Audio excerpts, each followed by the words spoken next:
Carter Thompson and also Hakim Denish, there's no way that they're going to get back into actual podium contention from here. 146.5 and a 146.8 respectively, compared to that 44.9 from the race leader Furusato. Shiril and Mie have both responded on lap 13, and Furusato stands up, has a good look over his shoulder just to check how many people are in this group, and I can tell you that unless one of these three riders goes down, these are going to be your podium trio. The question is, in what order? Yeah, for Furusato, that's another time we've seen him have that big look over his shoulder. He's not afraid of checking to see who's around him, and he's not trying to just keep his head down and focusing on his lap times. He wants to know what's happening around him. That shows he's probably got a little bit of pace in hand as well for these final 3.5 laps. Yes, the top 5 in this race are all in the top 6 positions in the championship. Hamada, who crashed at turn 10 earlier on in this race, is the odd one out, and the top 3 in points terms, a tie at the moment between Gunmir and Hakim Denish,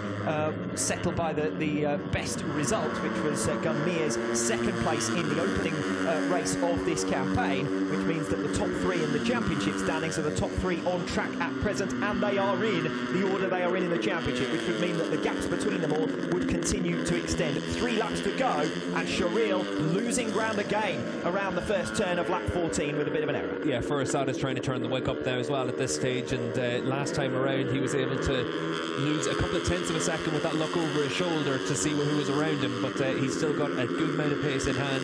We'll see if he's able to really try and stretch out his lead now in this lap. He looks like he's got his head down, wants to try and really be aggressive and open up a bit of a gap. It was only 0.2 of a second when they came across the line. It's up to half a second now. Yes, as you can see on the screen, the gap to the leader, 0.8 of a second for Mie in 3rd position, and it could very well turn into a duel between Shiril and Mie here for 2nd place, because Furusato really kicking on. Shiril responding around that latest sector through the twistier stuff and in towards turn 10. They're making their way now, the leaders, through turns 11 and 12. It switches on to the final sector as we switch back to the battles further down the order. Deo, well, they've switched at just the right time. Deo making a lunge down the inside. I think that might have been of Aditama, and both of them have gone down and into the gravel trap, and Deo looks Aditama looks none too pleased with Deo there after that ambitious move down the inside. Another incident at turn 10. Yeah, and for Aditama, that was out of 6th position, and on course for a really good performance here at his home round. See Carter Thompson then making the move through the fast right-handers at the end of the lap. And this will be for 4th position as Hakim Denish loses a place. Carter Thompson then through back into P4. These two have been swapping and changing. I suspect that if we'd been watching just that battle, we would have seen another 100 of those overtaking manoeuvres. We're now on to the penultimate lap of the race for the leaders. Furusato 0.4 of a second up ahead of Shiril, who's got in front of Mie and made a 0.3 of a second advantage. Yeah, and you can see there Aditama there on the number 3 going down, and again, like you said, Alex, another move into turn 10. It's easy to be a little bit ambitious on the run into there, and just to have an instant like that at the front of the field, though. Furusato's doing a good job now just to keep that lead at around about 0.3 of a second. Shiril's digging in. Last time around in the final sector, he did close back to within a couple of tenths of a second, but it's really difficult to try and close that gap then in Furusato. And haven't we seen that already in 2021 in the Asia Talent Cup? Furusato happy to lead at the front of the field, happy to try and break his rivals for pure pace, not too worried about the slipstream advantage that's given to the riders behind him, because he knows he's got an inherent pace advantage. He wasn't able to show it in qualifying here a week ago, but thanks to the free practice sessions as well earlier on today, he's clearly got to grips with this 4.3 kilometre Mandalika International Circuit, our first ever race here around this venue, and it's in the Asia Talent Cup. But it looks like the one thing that hasn't changed is our race leader. Furusato out in front, looking set to extend his series lead. Yeah, Shiril's doing a good job in this lap, though, holding with him, and he's a 1/10 of a second faster so far, but the clock is winding down all the way. It's really important now for Shiril to get close enough to try and attack into turn 1.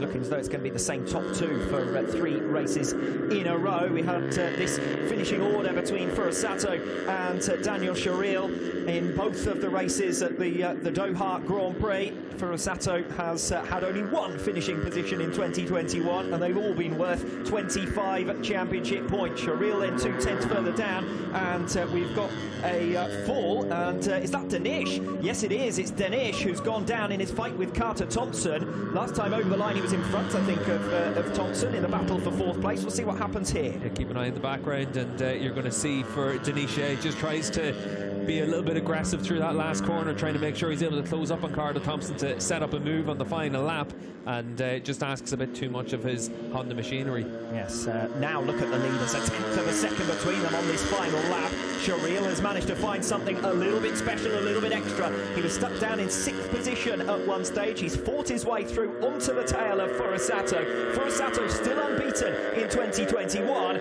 Daniel Sherrill might be about to have a go at stopping that from being the scenario. They make their way now in towards turn 10. This has been an action hotspot all race long. It's been an incident hotspot all race long as well. Furusato there defending to the inside. It's going to be single file through here. Turns 11 and 12 in towards the final sector.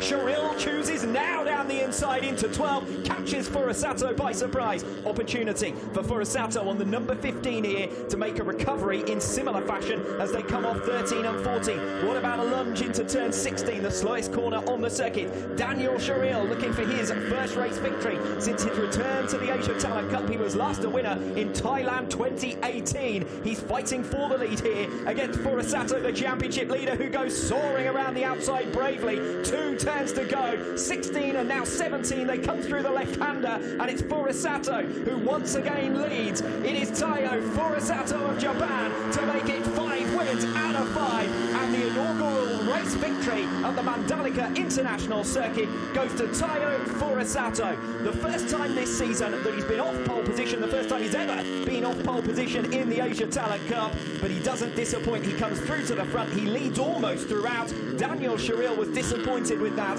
shaking his head in his hands practically as he made his way back in towards turn number 1. Sherrill second best, but only by 0.2 of a second. That's 3 races in a row now where he's tried to give Furusato a real run for his money.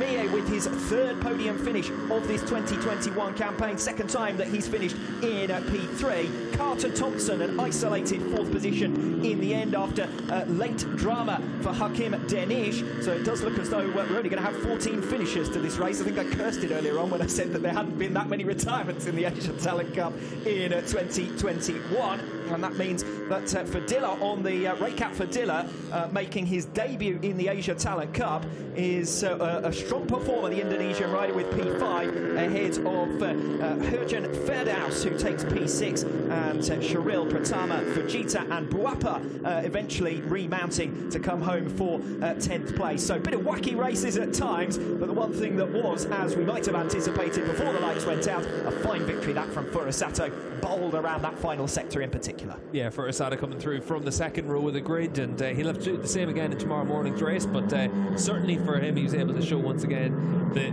talent that he has on offer. That last corner move that he made through the long right-handers, the ever-decreasing radius right-handers, it really was impressive. That took your breath away, really, and Daniel Sherrill did nothing wrong during the course of that race. He holds the right line on the run into those right-handers. You saw him whenever he came across the line, he had to look up to the skies and just think, what do I have to do to win a race? And aggressive when he needed to be as well through turn 12. I wasn't expecting really to see a move there, but Sherrill got close enough to try and strike and capitalised on the opportunity.